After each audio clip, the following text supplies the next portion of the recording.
السلام عليكم ورحمة الله وبركاته. أنا محمد سعيد وده تالت يوم من Elevate Yourself Day by Day، والنهاردة هنتعلم حاجة جديدة واللي هي إزاي تعمل فلوس من الفريلانسنج وأنت قاعد في البيت باستخدام الفون أو اللابتوب أو التابلت أو أي جهاز عندك في البيت بطرق بسيطة خالص من غير ما تبذل مجهود كبير. أول طريقة إن إحنا هنستخدم التمبلتس الموجودة في ويبك. إحنا قلنا الفيديو اللي فات إن هو موجود فيه كل التمبلتس أنت ممكن تحتاجها من بوسترات سوشيال ميديا مثلا أو إعلانات أو لوجو وأي حاجة أنت ممكن تحتاجها، مثلا بزنس كارد، أي دي كارد. الحاجات دي كلها أنت ممكن تعمل عليها، تجيب منها التمبلتس وتشتغل بيها بعد كده. إن أنت تعدل عليها، مثلا لو حد طلب منك حاجة زي كده تجيب تمبلت وتعدل عليه. مثلا هنبحث عن أي لوجو، مثلا إحنا عايزينه المطعم فهندور على لوجو المطعم وتقعد تعدل عليه وبعد كده تسلمه للمطعم اللي انت عايزه. تقدر طبعا تعدل على الخط، تقدر تختار خط مختلف، تقدر تضيف اي عناصر تانية او اي elements تانية برضو هتلاقي عندك، بان انت تبحث برضو على الحاجة اللي انت عايزها وتضيفها للتصميم بتاعك. ولحد ما تخلص التصميم بتاعك خالص وتظبطه تقدر تنزله بعد كده بأي صيغة طبعا انت عايزها. ممكن يكون هو عايزها مثلا صيغة PNG ملهاش مثلا خلفية فتديها له من غير خلفية عادي، وهو مثلا يضيفها على أي حاجة تانية هو عايزها، أو إن أنت تديها له كأنها هي صورة عادية بخلفية عادي خالص بالخلفية اللي هي موجودة، أو إن أنت تغير الخلفية برضه عادي، وهو يحطها مثلا صورة البروفايل في البيج بتاعته وهيستخدمها على السوشيال ميديا مثلا، أو هو عايز يستخدمها في البوسترات فبرضه ممكن تعمل له حاجة منها من كده إن هي تكون خفيفة وسهلة وشكلها بسيط برضه حلو إن هو يعرف يضيفها لأي تصميم تاني هو عايزه. فتقدر تستخدم كل ده. طبعا هنا في ويباك الديزاين أحسن وهو أخف شوية، إن أنت مش هتحتاج إن أنت تنزل برنامج كانفا مثلا. فهتشتغل كله أونلاين من أي جهاز عادي عندك، على اللاب أو على الفون أو على التابلت، أي جهاز عندك على البيت ينفع. تقدر بعدها تنزلها وهتلاقي الصورة عندك عادي جدا. بقى تختار الكواليتي كمان اللي انت عايز الصورة عليها، سواء بقى انت عايزها كواليتي عالي جدا او كواليتي متوسط. تختار كواليتي على حسب ما انت عايز، ممكن تخليها PDF وتبقى دار PDF زي ما هو عايز هتسلمها له عادي.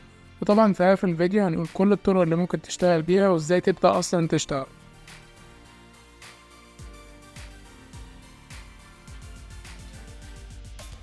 تالت طريقة وهي التمبلتس في كانفا. طبعا أول ما تخش أنت ممكن تستخدم التمبلت على طول، أو إن أنت تعمل لنفسك تغذية بصرية على أي موقع للناس، سواء بقى أنت تعمل على كانفا أو أنت تعمل على بيكسا باي أو إن أنت تعمل على فريبيك مثلا أو بنترست. المهم أنت لازم تعمل تغذية بصرية علشان تشوف أنت محتاج إيه، وبعد كده تبدأ تشتغل في الحاجة اللي أنت عايز تعملها، سواء بقى تعمل لوجو أو تعمل صمنيل مثلا للفيسبوك أو اليوتيوب، او حتى تعمل بروفايل للبيج مثلا على الفيسبوك او اليوتيوب، او عايز تعمل اعلان مثلا لبيج برضو مطعم او ايا كان على السوشيال ميديا. لازم يكون عندك خلفية عن الحاجة اللي هو عايزها، وبرضه لازم تبتكر انت حاجات، لازم تدور على حاجات جديدة، لازم يكون عندك تغذية بصرية، لازم تعمل تغذية بصرية قبل ما تبدأ تشتغل، وبعد كده تبدأ تدور بقى على الحاجة اللي انت عايزها. ممكن تستخدم تمبلت على طول، والتمبلت ده بعد كده ممكن تضيف له حاجات او تعدل عليه هو نفسه علشان يناسب الحاجة اللي انت عايز تعملها، سواء بقى هو قال لك ضيف لي كذا او شيل حاجة مثلا هو عايز ايه يكون موجود في الحاجة اللي هو عايزها او في الطلب اللي هو عايزه. مثلا لو هو عايز مثلا بروفايل يبقى عايزها مثلا تبقى مينيماليست عشان تبقى كويسة يقدر يضيفها على أي حاجة تانية. لو عايز براند ليه فبالتالي هيكون عايزها برضه حاجة تكون خفيفة ولذيذة كده يقدر يضيفها على أي حاجة، وما تكونش مؤذية للعين مثلا، مريحة للعين وأي حد يقدر يشوفها وأول ما يشوفها يعرف إن دي تخص البراند ده. فلازم تكون عامل حاجة مميزة وتكون كويسة وتكون مينيماليست أو حاجة أيا كان بقى أنت بتشتغل في إيه، تكون عامل حاجة تكون كويسة للبراند أو على حسب طلب العميل بتاعك. زي ما قلنا ممكن تضيف حاجات هي موجودة أصلا، وممكن تجيب حاجات تانية أنت من أي موقع تاني، سواء بقى أيكون سكوت. أو على فكرة أيكون سكوت من أقوى المواقع اللي ممكن تجيب من عليها أيكونز لشغلك. وعندك طبعا فريبيك وعندك بيكسابي، أي حاجة من اللي أنا شرحتها في الفيديو اللي فات تقدر ترجع له وتشوف كل المواقع اللي أنا قلتها عشان تستخدمها بعد كده في التصميم. لو لقيت كل حاجة عندك، مثلا لو أنت بتدور على حاجة معينة ولقيتها على كانفا لقيتها مدفوعة، فبالتالي ممكن تدور عليها برا كانفا. دور على الحاجة دي ممكن تلاقي أحسن منها كمان وأنت بتدور على أي موقع من المواقع اللي احنا قلناها في الفيديو اللي فات، وبعد كده تبدأ تستخدمها في التصميم بتاعك عادي جدا. ما انصحكش ان انت تنزل كانفا معكر او كراك او ايا كان، الحاجات دي حرام، انا ماليش دعوة بيها وماليش دعوة بأي حد يعمل الكلام ده. عايز تعمل بيه اشتري، لكن بلاش الكراك والكلام ده. تقدر طبعا تنزل الحاجة اللي انت عملتها بعد كده بأي صيغة انت عايزها من كانفا، وانا انصحك بان انت تنزلها بصيغة PNG بعد كده. عايزها بقى تكون لوجو، فبالتالي هو ينزلك PNG بس مش هتكون من غير باك جراوند زي ويبك. نيجي بقى للطرق ازاي تعرض شغلك وازاي تبدأ تشتغل من الفريلانس. اول طريقة ان انت ممكن تشتغل على انستجرام، وما تستغربش انت ممكن فعلا تشتغل على انستجرام، انت تعمل بيج على انستجرام تنزل عليها شغلك وتبدأ تتكلم البيجات الصغيرة، ما تبقاش غشيم وتروح تكلم مثلا كنتاكي ولا ماكدونالدز او حتى بازوكا ولا الحاجات دي. ما تخشش تكلم الحاجات اللي هي الكبيرة قوي علشان مش هيردوا عليك غالبا، ولو ردوا فبرضه هم مش هيحتاجوا منك انت شغل، بيكون عندهم فريق عمل مخصص ليهم. فخليك في الحاجات الصغيرة اللي لسه بادئة مثلا، وابدأ ابعت لهم شغلك واعرض بأسعار تكون حنينة شوية، مثلا 100-150 جنيه.